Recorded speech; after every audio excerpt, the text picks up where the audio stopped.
Doctor साहब, महाकारुणिक बुद्ध को सादर नमन, परम पूज्य बाबा साहब डॉक्टर अंबेडकर को सादर नमन और हम सबको धम्म का व्यवहारिक प्रशिक्षण देने वाले परम श्रद्धेय बनते डॉक्टर कुणाशील राहुल जी को सादर वंदामी। देश भर से जुड़े हुए आप सभी प्रबुद्ध साथियों को सादर नमो बुद्धाय। जैसा कि आप सब जानते हैं कि धम्म भूमि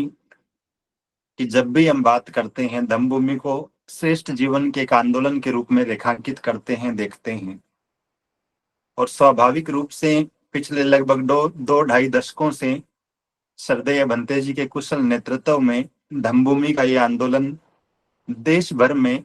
अलग अलग गतिविधियों के माध्यम से धम्म प्रचार के काम में लगा हुआ है, हम सब के जीवन को श्रेष्ठ बनाने में लगा हुआ है। और भिन्न भिन्न प्रकार की जितनी भी गतिविधियां हैं, भले ही आगरा का धम्म कारवा हो, भिक्षुओं के वर्षावास हो, कार्यकर्ताओं के प्रशिक्षण शिविर हो, घर घर पे वंदना या रविवार को सामूहिक वंदना की बात हो, या हाल ही में संपन्न हुआ सामने सामने रिपबजा और ध्यान साधना शिविर हो, इन तमाम गतिविधियों का एकमात्र उद्देश्य बस यही है कि धम्म हमारे जीवन का हिस्सा बने, धम्म की शिक्षाएं जन जन तक पहुंचे, धम्म की शिक्षाएं लोगों के आचरण में नजर आने लगे। तो उन सारी बातों को समेकित रूप में यदि हम देखें कि धम्म की शिक्षाएं और धम्म के सिद्धांत हमारे आचरण का हिस्सा बन जाए, हमारे व्यवहार में उतर जाए, एक सवाल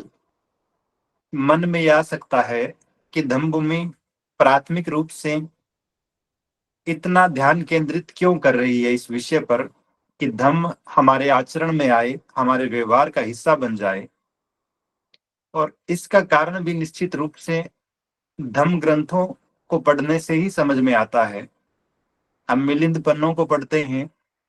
जिसमें मीनांडर जब भंते नागसेन से पूछते हैं कि कोई धम्म या विचार लुप्त क्यों हो जाता है, तो भंते नागसेन बहुत ही सटीक सा उत्तर देते हैं। वो 3 कारण गिनाते हैं। एक कारण ये भी था कि जब धम्म की शिक्षाएं और सिद्धांत जनता की पहुंच से दूर हो जाए तो धम्म लुप्त हो जाता है। तो इसका मतलब ये हुआ कि यदि हम ये चाहते हैं कि धम्म सदियों सदियों तक सुरक्षित रहे, हम ये चाहते हैं कि हमारे आने वाली पीढ़ियां भी धम्म की शिक्षाओं के अनुसार आचरण कर सके, तो इस बात के लिए जरूरी हो जाता है कि धम्म सदैव हमारे आचरण का हिस्सा बना रहे। बाबा साहब डॉक्टर अंबेडकर भी अपने एक भाषण में इस बात को बहुत ही सुस्पष्ट ढंग से कहते हैं कि दूसरी व्यवस्था का धर्म इसलिए बचा रहा, भले ही सत्ता किसी की रही हो, देश में मुस्लिम आए, देश में ईसाई आए, लेकिन इसके बावजूद भी उनकी व्यवस्था बची रही। और उसका बहुत बड़ा कारण बाबा साहब ये बताते हैं कि बुद्धिज्म के साथ तो खराब चीज ये थी कि यहाँ सारे के सारे संखार बौद्ध भिक्षु या भिक्षुणियां करवा रहे थे और वही धम्म के वाहक बने हुए थे। लेकिन दूसरी व्यवस्था के लोग अपने धर्म की परंपराओं का अनुसरण, अपने संस्कारों का अनुसरण अपने घरों में रहते हुए कर रहे थे। उनके पुजारियों को आइडेंटिफाई करना भी मुश्किल था, क्योंकि वो ग्रस्त लोगों की तरह रह रहे थे। तो बाबा साहब इस बात की वकालत करते हैं कि ग्रस्त लोग, उपासक उपासिकाएं जितनी मजबूती के साथ धम्म के अनुसार आचरण करेंगे, धम्म को अंगीकार करेंगे, धम्म उतना ही मजबूत होगा, उतना ही स्थायी होगा। तो ये बात भी, बाबा साहब का ये कथन भी इस बात की ओर इशारा करता है कि धम्म निश्चित रूप से हमारे आचरण का अभिन्न अंग होना चाहिए। अभी मैं एक और किताब पढ़ रहा था, भदंत आनंद गोसलैन का नाम आप सबने सुना है। उनके इंटरव्यू है, एक बहुत लंबा सा इंटरव्यू है, और सम्यक प्रकाशन ने 263 प्रश्नों की वो किताब छापी है। इंग्लिश में इसका नाम है an intelligent man's guide to Buddhism. तो उसमें जो सबसे अंतिम सवाल है, वो रिपोर्टर पूछता है भदंत आनंद गोसलैन से कि देश भर में काम कर रहे सारे के सारे बौद्ध संगठन, उनकी अक्सर आलोचना होती है कि वो धम्म को ठीक ढंग से लोगों के बीच स्थापित नहीं कर पाए हैं। आप इस बात को कैसे देखते हैं? तो बदंत आनंद कौशल्यायन भी ठीक वही बात कहते हैं जो भंते नागसेन ने कही, जो बाबा साहब डॉक्टर आम्बेडकर कह रहे थे। वे कहते हैं कि हो सकता है कि उन सारे के सारे बौद्ध संगठनों के प्रयास नाकाफी हो, लेकिन फिर भी धम्म सही मायने में तब स्थापित होगा जब धम्म को मानने वाले, अपने आप को बौद्ध कहने वाले लोग धम्म प्रचार का हिस्सा बन जाएंगे, धम्म को अपने आचरण में उतारना शुरू कर देंगे, और तभी सही मायने में धम्म को मजबूती मिलेगी। तो ये सारी की सारी बातें इस बात की तरफ स्पष्ट रूप से इशारा करती है कि यदि आप ये चाहते हैं कि धम्म सदियों तक सुरक्षित रहे, यदि हम ये चाहते हैं कि धम्म हमारे आचरण का हिस्सा बनकर एक पीढ़ी से दूसरी पीढ़ी को स्थानांतरित होता रहे,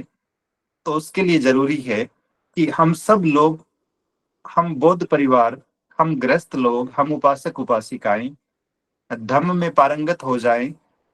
धम्म के अनुसार आचरण करने लग जाएं, धम्म की शिक्षाएं, धम्म के सिद्धांत हमारी जीवन शैली का हिस्सा बन जाए, धम्म की परंपराएं, धम्म के संस्कार हम बेहतर ढंग से अपने जीवन में उतार लें। तो इन तमाम चीजों को जानने, सीखने, समझने और अपने आचरण में उतारने के अवसर जिस जगह पर हमें मिल सकते हैं, जिस मंच पर हमें मिल सकते हैं, वो निश्चित रूप से कोई प्रशिक्षण शिविर ही हो सकता है। और ये बात मैं बहुत मजबूती के साथ इसलिए कह पा रहा हूं कि पिछले लगभग 8-9 वर्षों से धम्मभूमि के साथ काम करते हुए, धम्मभूमि की विभिन्न गतिविधियों में बहुत ही सक्रियता के साथ सहभागिता करते हुए, श्रद्धेय भंते जी के प्रशिक्षण कार्यक्रमों को लगातार अटेंड करने के बाद ये बात बहुत ही सशक्त ढंग से समझ में आई है कि जो जो साथी बहुत ही जिज्ञासा और ग्रहणशीलता का भाव लेकर धम्मभूमि के प्रशिक्षण शिविरों का हिस्सा बनते हैं, उनके जीवन में बहुत सारे सकारात्मक बदलाव आते हैं, उनकी जीवन शैली में बदलाव आते हैं। तो जब हम सामनेर या सामनेरी शिविर की बात करते हैं, तब स्वाभाविक रूप से बहुत सारे लोग भिक्षु या भिक्षुणी जीवन की प्रैक्टिस कर रहे होते हैं। लेकिन जैसा मैंने पूर्व में कहा कि जब तक गृहस्थ लोग धम्म में पारंगत नहीं होंगे, जब तक गृहस्थ लोग धम्म की शिक्षाओं के अनुसार आचरण शुरू नहीं करेंगे, तब तक धम्म स्थायित्व को प्राप्त नहीं करेगा, सुदृढ़ नहीं होगा। तो ऐसे में जरूरत इस बात की महसूस होती है कि देश में जितने भी बौद्ध परिवार हैं, उनके लिए भी ट्रेनिंग कैंप किए जाएं। और ये इसलिए भी जरूरी हो जाते हैं, 3-4 मोटे मोटे से कारण मैं आपसे साझा करूंगा अभी, कि आखिर बौद्ध परिवारों के लिए प्रशिक्षण शिविरों की आवश्यकता क्या है, उनका महत्व क्या है। अक्सर हम सुनते हैं ऐसी विसंगतियां, देखते भी हैं कि किसी परिवार में कोई एक व्यक्ति तो बाबा साहब डॉक्टर अंबेडकर का अनुसरण करते हुए धम्म की राह पर चल पड़ता है, लेकिन परिवार के दूसरे सदस्य किसी विपरीत व्यवस्था का हिस्सा बने हुए रहते हैं। परिवार में आए दिन इस बात को लेकर झगड़े भी होते हैं, विशेष रूप से जब कोई संस्कार घर में होता है। उदाहरण के लिए यदि हम बात करें, किसी परिवार में वरिष्ठ या बुजुर्ग व्यक्ति का परिनिर्वाण होने पर, उनकी मृत्यु होने पर, जब उनके अंतिम संस्कार की बात आती है या उसके बाद में जो भी अनुष्ठान या धार्मिक क्रियाक्रम होने हैं उनकी बात आती है, तो परिवार के कुछ सदस्यों का मत रहता है कि हमें बौद्ध रीति से हर एक गतिविधि करनी है, हमें मृत्यु भोज नहीं करना है, हमें गंगा स्नान के लिए नहीं जाना है, हमें अस्थियों का विसर्जन नहीं करना है। लेकिन कुछ लोग ऐसे भी होते हैं जो जिद कर रहे होते हैं कि हमारे परिवार में सदियों से ऐसी परंपरा रही है, हमने भी दूसरों का मृत्यु भोज खाया है, हमें भी खिलाना पड़ेगा। तो वो जो विरोधाभास या विसंगति नजर आती है,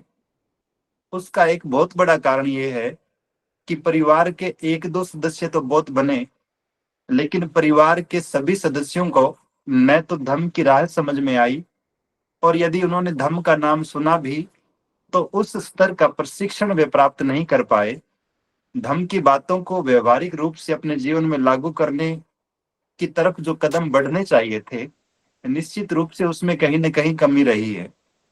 तो इन तमाम व्यवहारिक विसंगतियों से बचने के लिए और इनका ठीक ठीक समाधान करने के लिए ये जरूरी हो जाता है कि पूरा का पूरा परिवार बौद्ध बने, बौद्ध बनने के बाद पूरा का पूरा परिवार बौद्ध बुद्धिज्म की शिक्षाओं को, उसकी परंपराओं को, उसके संस्कारों को ठीक ढंग से समझें और जानने का प्रयास करें। तो जब हम बौद्ध परिवार प्रशिक्षण की बात कर रहे हैं, तो इसका सबसे महत्वपूर्ण जो बिंदु है, सबसे पहली जो प्राथमिक आवश्यकता है, वो तो ये है कि हम धम्म की शिक्षाओं को, धम्म के सिद्धांतों को जानने और समझने का अवसर हमें मिल पाता है। और श्रद्धेय भंते जी जैसा कुशल प्रशिक्षक यदि हमारे सामने उपस्थित हो, तो हम लोग अपने पूरे जीवन में जितना पढ़ पाए, अपने पूरे जीवन में जितना समझ पाए, ठीक उतना, और धम्म दशकों तक अपने घर में बैठकर जिस तरह से हमारी समझ में आया, उससे कहीं बेहतर 3 दिन के प्रशिक्षण शिविर में हमें समझ में आ सकता है। क्योंकि श्रद्धेय भंते जी की दूरदर्शिता, उनका लंबा अध्ययन, उनका व्यवहारिक अनुभव और उनकी प्रभावशाली वाणी निश्चित रूप से सामने बैठे हुए लोगों को आंदोलित करती है, उन्हें ठीक दिशा निर्देशित करती है। तो एक महत्वपूर्ण बात तो ये कि यदि हम धम्म की शिक्षाओं को, धम्म के सिद्धांतों को बहुत ही प्रैक्टिकल रूप में समझना चाहते हैं, उन उपयोगी बातों को, तो निश्चित रूप से ऐसे प्रशिक्षण शिविर हमें बेहतर अवसर उपलब्ध करवाते हैं। दूसरी, जब हम जान लेते हैं कि धम्म की शिक्षाएं या सिद्धांत ये है, तब भी जानना ही पर्याप्त नहीं होता है। उन चीजों को अपने आचरण में उतारने का अभ्यास करना भी बड़ी महत्वपूर्ण बात है। और ऐसी बातों को अपने आचरण में उतारने का अभ्यास करने का जो बेहतरीन स्थान है, आप कितना ही प्रयास कर लें, मेडिटेशन या ध्यान साधना का जो उचित वातावरण आपको किसी सामने शिविर में मिलता है, किसी प्रशिक्षण शिविर में मिलता है, वो हमें हमारे घर में नहीं मिल सकता। मौन रहने का जो अभ्यास करने का अवसर हमें किसी प्रशिक्षण शिविर में मिलता है, वो हम चाहकर भी अपने घर में निर्मित नहीं कर सकते। तो एक तरह से हम यूं कह सकते हैं कि ये प्रशिक्षण शिविर, प्रशिक्षण स्थान श्रद्धेय भंते जी जैसे कुशल प्रशिक्षक के नेतृत्व में एक तरह की प्रयोगशाला है, एक तरह का चिकित्सालय है, जो हमें ठीक ठीक ट्रीटमेंट करने का अवसर उपलब्ध करवाते हैं। तो उस वातावरण के प्रभाव में जाकर हम धम्म की बातों को अपने आचरण में उतारने का बेहतर ढंग से अभ्यास कर पाते हैं, और न केवल खुद कर पाते हैं, बल्कि परिवार के सभी सदस्य एक साथ बैठकर कर पाते हैं। तो यदि हम ये चाहते हैं कि धम्म की शिक्षाएं, धम्म के सिद्धांत हमारे आचरण का हिस्सा बन जाए, जैसे हम भोजन की ही बात करते हैं, जब भी हम धम्म की बात करते हैं, तो वहां प्राथमिकता ये रहती है कि भोजन स्वाद के लिए नहीं खाना है, आपके शरीर को ठीक ठीक ऊर्जा मिल जाए, आप ठीक ठीक काम कर पाए, इतना ही संतुलित मात्रा में भोजन करना है। लेकिन जब आप घर पे होते हैं, जब आप दोस्तों के घर पे होते हैं, जब आप रिश्तेदारों के यहाँ होते हैं, तब आपके भोजन की मात्रा और भोजन करने के प्रति आपका जो दृष्टिकोण है, वो पूरी तरह से अलग रहता है। लेकिन जब आप किसी प्रशिक्षण शिविर में हैं, तब भोजन करते हुए सैकड़ों लोगों के साथ, हो सकता है कि घर पर भोजन करते हुए धम्मभूमि जिस तरह से हम सभी से उम्मीद करती है कि हम भोजन बनाने वालों के प्रति, भोजन परोसने वालों के प्रति भी अनुकंपा की भावना रखें, और बहुत ही श्रद्धा भावना के साथ तथागत या बाबा साहब डॉक्टर अम्बेडकर का शुक्रिया भी कहें। लेकिन घर में हो सकता है कि हम ये करने से चूक जाएं, ये करने से भूल जाएं। लेकिन जब आप प्रशिक्षण शिविर में हैं, तब वहां सैकड़ों लोगों के साथ बैठकर आप इस बात का बहुत ही गहनता के साथ अभ्यास कर रहे होते हैं। तो बहुत सी बातें हैं, चाहे वो पंचशील के पालन की बात हो, 8 शीलों की बात हो, उपोषित की बात हो, वो सारी की सारी बातें बहुत ही व्यवहारिक रूप में आप ऐसे प्रशिक्षण शिविरों में उसका अभ्यास कर रहे होते हैं और उसके अनुसार आचरण कर रहे होते हैं। और बुद्ध और उनका धम्म में बाबा साहब डॉक्टर अम्बेडकर ने तथागत की एक सुंदर सी कोटेशन दी है। एक जगह पर जिक्र आता है, जब ये लिखा है, वो अध्याय तो मुझे ठीक से याद नहीं आ रहा है, जहां पे चर्चा है कि एक भिक्षु और गृहस्थ के बीच क्या समानताएं हैं और क्या असमानताएं हैं। तब तथागत कहते हैं कि जो गृहस्थ बहुत ही दृढ़ता से धम्म का पालन करेगा, वह निश्चित रूप से निब्बान को प्राप्त करेगा। तो एक गृहस्थ व्यक्ति बहुत ही दृढ़ता के साथ धर्म का पालन कर सके, इसके लिए जरूरी है कि वो धर्म की शिक्षाओं के अनुसार आचरण करने का निरंतर निरंतर अभ्यास करे। और ऐसे प्रशिक्षण शिविर निश्चित रूप से बहुत ही गंभीरता के साथ, बहुत ही समर्पण के साथ और एक बहुत ही, हम कह सकते हैं कि बाउंडेड एटमॉस्फेयर में हमें ये अवसर उपलब्ध करवाते हैं कि हम धर्म के अनुसार आचरण कर सकें। तीसरा एक महत्वपूर्ण लाभ ये भी रहता है इस तरह के पारिवारिक प्रशिक्षण शिविरों का, कि देश भर के अलग अलग कोनों से आए हुए बौद्ध परिवार एकत्रित होते हैं, एक दूसरे से मिलते हैं। उनमें न केवल भाईचारे की भावना का विकास होता है, परस्पर परिचय होता है, बल्कि बहुत सारा वैचारिक और सांस्कृतिक आदान प्रदान भी होता है। हरियाणा का व्यक्ति जब गुजरात में जाता है तो न केवल वहाँ के खान पान से परिचित होता है, बल्कि गुजरात में धम्म का मूवमेंट किस तरह से चल रहा है। राजस्थान से गई हुई एक महिला गुजरात की महिलाओं को देखकर बेहतर ढंग से समझ पाती है कि धम्म का प्रभाव इन लोगों के जीवन पर कैसा है। गुजरात की महिलाएं भी निश्चित रूप से पंजाब या दिल्ली से आई हुई महिलाओं को देखकर इस बात को समझ पाती है कि धर्म को अंगीकार करने के मामले में उस राज्य विशेष की महिलाएं किस तरह से काम कर रही है। तो ये जो सांस्कृतिक और वैचारिक आदान प्रदान है, निश्चित रूप से दोनों ही परिवारों को सुदृढ़ करने का काम करता है, उन्हें अपग्रेड करता है, वैचारिक रूप से भी, सांस्कृतिक रूप से भी और व्यवहारिक रूप से भी। और ये सारे के सारे लोग एक दूसरे से प्रेरणा लेते हुए, एक दूसरे से अपनी जिज्ञासाओं का समाधान करते हुए अपने आप को धर्म के और नजदीक लेकर आते हैं, धर्म की परंपराओं की ओर नजदीक लेकर आते हैं। एक बहुत ही छोटा सा उदाहरण मैं आपसे साझा करूं। पहली बार जब मेरा धम्म भूमि जाना हुआ, तो चूंकि नया नया विवाह हुआ था और जीवन संगिनी जो है अक्सर महिलाएं जैसे करती है,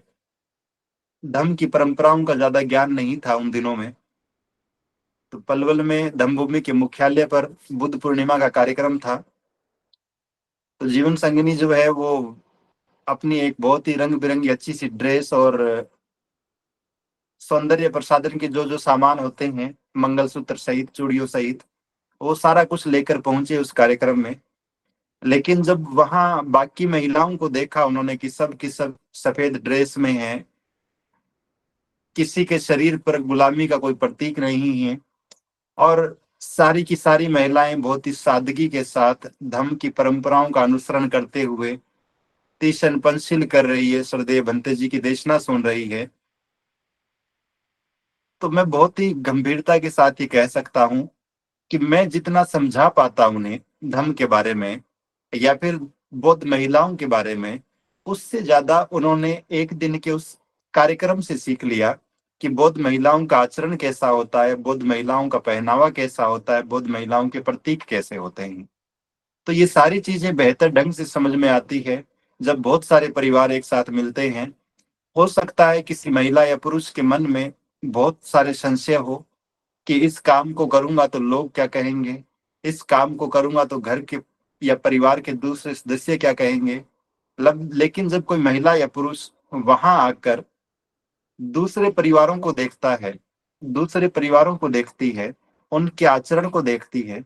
तो निश्चित रूप से उन्हें सद प्रेरणा मिलती है और वो बेहतर ढंग से प्रेरित कर पाती है अपने आप को कि मैं भी इनकी तरह धम्म की परंपराओं को, धम्म की शिक्षाओं को, धम्म के प्रतीकों को, धम्म के पहनावे को और धम्म के पर्वों को अपने आचरण में उतारना शुरू करूं। तो वो जो ट्रांसफॉर्मेशन है, वो जो रूपांतरण है, सही मायने में एक दूसरे को देखकर होने का, वो बड़ा अद्भुत है, बड़ा क्रांतिकारी है। जो चीजें कई सालों तक पढ़ने से, किसी के कहने से समझ में नहीं आती है, वो अपने ही जैसे दूसरे लोगों को देखकर बड़ी सहजता से समझ में आ जाती है।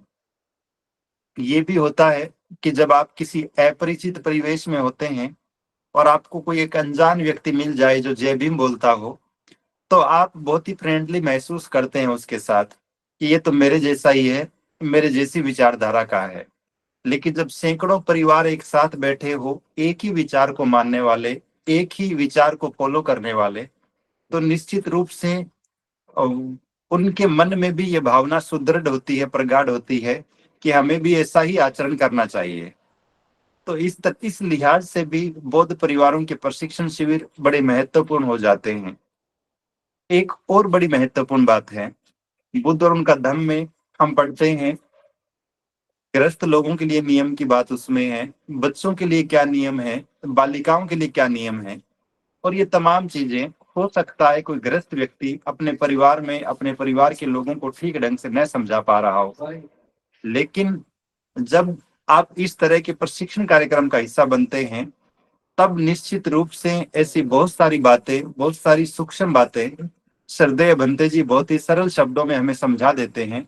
और हम इस बात को बेहतर ढंग से समझ पाते हैं कि एक बौद्ध होने के नाते, एक बौद्ध परिवार का सदस्य होने के नाते हमारी जिम्मेदारियां क्या है, हम धर्म को किस तरह से अपने जीवन में उतार सकते हैं।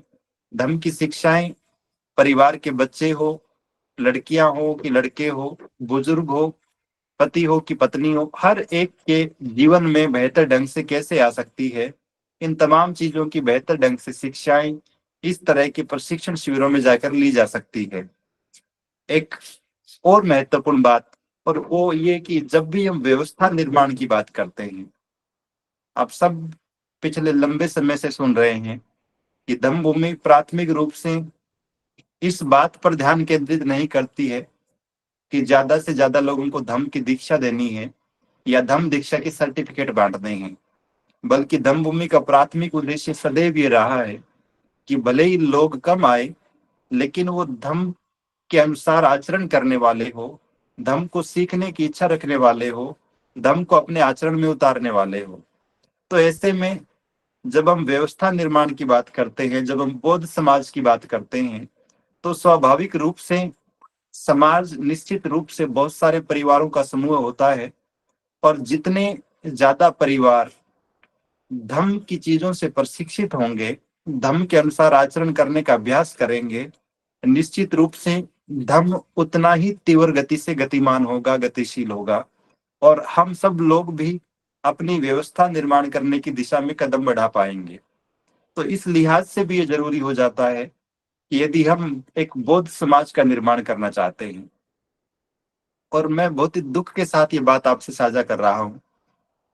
कि दर्जनों ऐसे वरिष्ठ बौद्ध साथियों से मिलना होता है जो कई दशकों से धम्म के क्षेत्र में काम कर रहे हैं, जो बहुत ही गर्व के साथ कहते हैं कि हमने तो 1970 में 1980 में ही धम्म की दीक्षा ले ली थी। लेकिन जब बौद्ध समाज की बात उनसे करता हूं तो वे बहुत ही निराश होकर कहते हैं कि बौद्ध समाज नहीं बन सकता या बौद्धों की व्यवस्था का निर्माण नहीं हो सकता। और उनका ऐसा मानना है कि चूंकि हर गांव में, हर शहर में अपवाद स्वरूप इक्का दुक्का लोग ही है जो बौद्ध बन रहे हैं, ऐसे में बौद्ध समाज का निर्माण भला कैसे हो सकता है।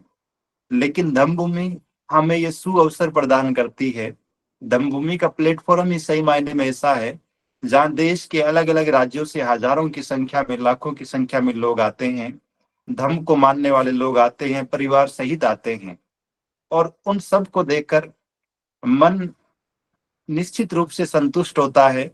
कि हम जिस व्यवस्था निर्माण की बात कर रहे हैं, हम जिस बौद्ध समाज की बात कर रहे हैं, उसका निर्माण क्या, निर्माण तो सच में हो चुका है। अब तो उसका दायरा बढ़ाने की जरूरत है और ये काम सरदेय भंते जी के कुशल नेतृत्व में पिछले 2 दशकों से निरंतर हो रहा है। तो ऐसे में यदि बौद्ध परिवार इकट्ठे होकर प्रशिक्षित होते हैं, परिवार के सारे सदस्य साथ बैठकर प्रशिक्षण लेते हैं, तो निश्चित रूप से उस बौद्ध समाज का विस्तार होता है, बौद्ध व्यवस्था के निर्माण का विस्तार होता है। एक और बड़ी महत्वपूर्ण चीज जो मुझे याद आ रही है, एक जातक कथा है, बहुत ही छोटी सी, वो साझा करूं मैं आपसे। लिखा था कि एक राजा के दरबार में कोई पुरोहित था और राजा उस पुरोहित का बड़ा सम्मान करता था। पुरोहित भी बहुत ही विद्वान था, बहुत सदाचारी था और पंचशील का पालन करने वाला था। लेकिन एक दिन उस पुरोहित के मन में ये संशय पैदा हुआ कि ये राजा मेरी ऊंची जाति की वजह से मेरा सम्मान करता है या फिर मैं सच में सदाचारी हूँ, धर्म के अनुसार आचरण करने वाला हूँ, पंचशील के अनुसार आचरण करता हूँ, इस वजह से मेरा सम्मान करता है। तो इस बात को टेस्ट करने के लिए एक दिन वो पुरोहित बाजार में गया। सामने सड़क पर एक जौहरी की दुकान थी, एक सुनार की दुकान थी, और वो सुनार भी राजा के पुरोहित को जानता था। तो वो पुरोहित उस सुनार की दुकान में जाकर एक गहना उठा लेता है। सुनार उस पुरोहित को देख तो लेता है वो गहना उठाते हुए, लेकिन चूंकि वो पुरोहित का बहुत ज्यादा सम्मान करता था और वो जानता था कि ये राजा का दरबारी है, इसलिए उस जौहरी ने, उस सुनार ने उस पुरोहित को कुछ कहा नहीं। अगले दिन वो पुरोहित फिर जाता है, उसी सुनार की दुकान में एक और गहना उठा लेता है। इस बार भी सुनार देखता है कि राजा के पुरोहित ने दूसरा दिन है जब मेरी दुकान से बिना पूछे कोई गहना उठा लिया है। लेकिन फिर वो सोचता है कि चूंकि राजा का दरबारी है और पुरोहित का बड़ा सम्मान है, बहुत विद्वान है, सदाचारी है, तो वो कुछ कहता नहीं है। तीसरे दिन भी ऐसा ही होता है। लेकिन जब चौथे दिन वो राजा का पुरोहित फिर आकर उस जौहरी की दुकान से एक और गहना उठाने लगता है, तो वो जौहरी उस पुरोहित का हाथ पकड़ लेता है और जोर जोर से चिल्लाने लगता है कि चोर को पकड़ लिया, चोर को पकड़ लिया, चोर को पकड़ लिया। ये बात राजा के सैनिकों तक पहुंचती है। राजा के सैनिक उस पुरोहित को गिरफ्तार करके और राजा के दरबार में लेकर आते हैं और राजा को बताते हैं कि महाराज, आपके पुरोहित ने, आपके राज दरबारी ने एक सुनार की दुकान से लगातार चोरियां की। आज चौथा दिन है जब ये पकड़ा गया है। तो राजा भी आदेश देता है कि एक चोर के लिए जो सजा होनी चाहिए, इसे भी वैसी ही सजा दी जाए। लेकिन बहुत आश्चर्यचकित होकर राजा अपने दरबारी उस पुरोहित से पूछता है कि आखिर तुम्हें जरूरत क्या पड़ी? सारी सुख संपदा, अच्छा वेतन, अच्छा सम्मान, सब कुछ तो तुम्हें मिल रहा था इस राज दरबार में रहते हुए। फिर भला तुमने चोरी क्यों की उस दुकान पर जाकर? तब वो पुरोहित कहता है कि महाराज, मेरे मन में ये संशय कई दिनों से चल रहा था कि आप मेरा सम्मान मेरी ऊंची जाति की वजह से कर रहे हैं या फिर मेरे सदाचरण की वजह से कर रहे हैं। और जब मैंने उस दुकान पर जाकर चोरी की और आपके सैनिकों ने मुझे गिरफ्तार किया और आपने सजा सुनाई, तब मैं इस बात को बेहतर ढंग से समझ पाया हूं कि व्यक्ति की जाति, कुल या गोत्र की ज्यादा वैल्यू नहीं होती। उससे कोई व्यक्ति बड़ा नहीं होता, उसका सम्मान नहीं होता, बल्कि कोई व्यक्ति सदाचारी कितना है, शीलों का पालन कितना करता है, इस बात से उसका सम्मान होता है, उसकी प्रतिष्ठा होती है। तो राजा भी प्रसन्न होता है अपने पुरोहित की ये बात सुनकर कि मेरा पुरोहित, मेरा दरबारी सच में सदाचारी है, शीलवान है, और ये खुद का ही परीक्षण कर रहा था कि मैं सदाचारी होने की वजह से सम्मानित हूं या फिर ऊंची जाति का होने की वजह से। तो कुल मिलाकर ये कहानी भी इस बात की ओर इशारा करती है कि जो लोग, जो ग्रस्त लोग, जो उपासक उपासिकाएं धर्म के अनुसार आचरण करने में जितने पारंगत होंगे, धर्म की शिक्षाओं, शीलों का पालन करने में जितने दृढ़ होंगे, जितने सुदृढ़ होंगे, उतना ही न केवल उनका सम्मान होगा, उनकी प्रतिष्ठा होगी, बल्कि धर्म भी उतना ही स्थायी होगा, उतना ही मजबूत होगा, उतना ही दृढ़ होगा। तो ये तमाम चीजें, ये तमाम कारण इस बात को स्पष्ट रूप से रेखांकित करते हैं कि यदि हम चाहते हैं कि धर्म हमारे घरों में ठीक ढंग से स्थापित हो, हमारे घर के सदस्यों में, परिवार के सदस्यों में किसी प्रकार का वैचारिक विरोधाभास ना हो, तो ये जरूरी है कि हम पूरे के पूरे परिवार के साथ इस तरह के बौद्ध परिवारों के प्रशिक्षण कार्यक्रमों का हिस्सा बने। आज तक तो धम्मभूमि विशेष रूप से अलग से इस तरह के प्रशिक्षण शिविरों का आयोजन नहीं कर रही थी।